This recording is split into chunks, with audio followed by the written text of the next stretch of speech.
আসসালামু আলাইকুম বন্ধুরা, কেমন আছো সবাই?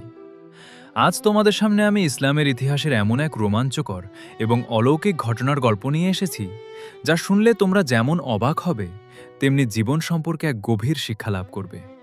এটি বনি ইসরায়েলের যুগের সেই বিখ্যাত গাভী জবাইয়ের ঘটনা। এই গল্পের সারাংশ হল, এক লোভী ভাতিজার হাতে তার আপন চাচার রহস্যময় খুন। সেই খুনের রহস্য উন্মোচনে আল্লাহর দেওয়া এক অদ্ভুত নির্দেশ এবং এক পরম মাতৃভক্ত যুবকের সততার পুরস্কার।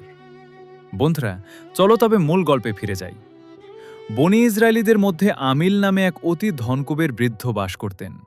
তার সম্পদের কোনো কমতি ছিল না, কিন্তু কোনো সন্তান না থাকায় তার একমাত্র ওয়ারিশ ছিল তার এক ভ্রাতুষ্পুত্র। এই যুবক ছিল যেমন লোভী তেমনি অধৈর্য।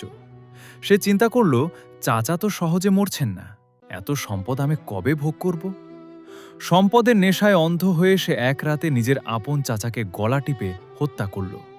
তবে শয়তানি বুদ্ধি খাটিয়ে সে লাশটি নিজের কাছে না রেখে রাতের অন্ধকারে অন্য এক গোত্রের দরজায় ফেলে দিয়ে আসলো।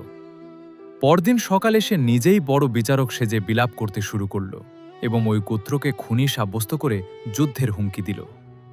দুই গোত্রের মধ্যে যখন রক্তক্ষয়ী যুদ্ধের উপক্রম, তখন সবাই হজরত মুসা আলহিসাল্লামের কাছে গিয়ে সঠিক বিচার চাইল। মুসা আলহিসাল্লাম আল্লাহর কাছে দোয়া করলে আল্লাহ এক বিচিত্র নির্দেশ দিলেন। তিনি বললেন, বনি ইসরায়েলীদের বলো একটি গাভী জবাই করতে। এই কথা শুনে বনি ইসরায়েলীরা হেসেই অস্থির। তারা বলল, হে মুসা, খুনের বিচারের সাথে গাভী জবাইয়ের কি সম্পর্ক? তুমি কি আমাদের সাথে ঠাট্টা করছো? মুসা আলাইহিসসালাম বললেন, আল্লাহর নির্দেশ পালন করো। কিন্তু তারা ছিল কুতর্কপ্রিয়। তারা সরাসরি আদেশ না মেনে গাভীটি কেমন হবে, তার রং কি হবে, এমন সব খুঁটিনাটি প্রশ্ন করে বিষয়টিকে কঠিন করে ফেলল। আল্লাহ তাদের প্রশ্নের উত্তরে শর্ত বাড়িয়ে দিলেন। শর্তগুলো ছিল এমন: গাভীটি বুড়োও হবে না, আবার বাছুরও হবে না। এর রং হবে চোখ ধাঁধানো উজ্জ্বল হলুদ, এবং এটি দিয়ে কখনো জমিতে হাল চাষ বা পানি সেচ দেওয়া হয়নি। পুরো নিখুঁত এক গাভী। পুরো আরবে এমন বৈশিষ্ট্যের মাত্র একটি গাভী পাওয়া গেল। সেটি ছিল এক এতিম যুবকের, যে তার বৃদ্ধা মায়ের অসম্ভব খেদমত করত।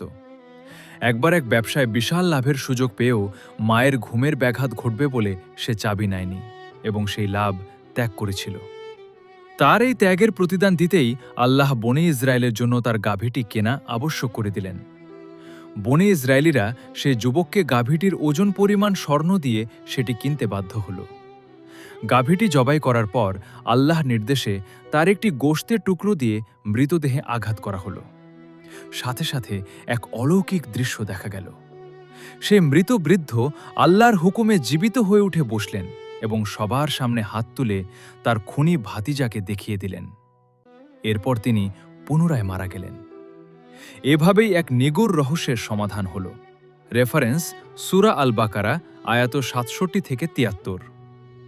উপদেশ ১. পিতামাতার আনুগত্যের পুরস্কার।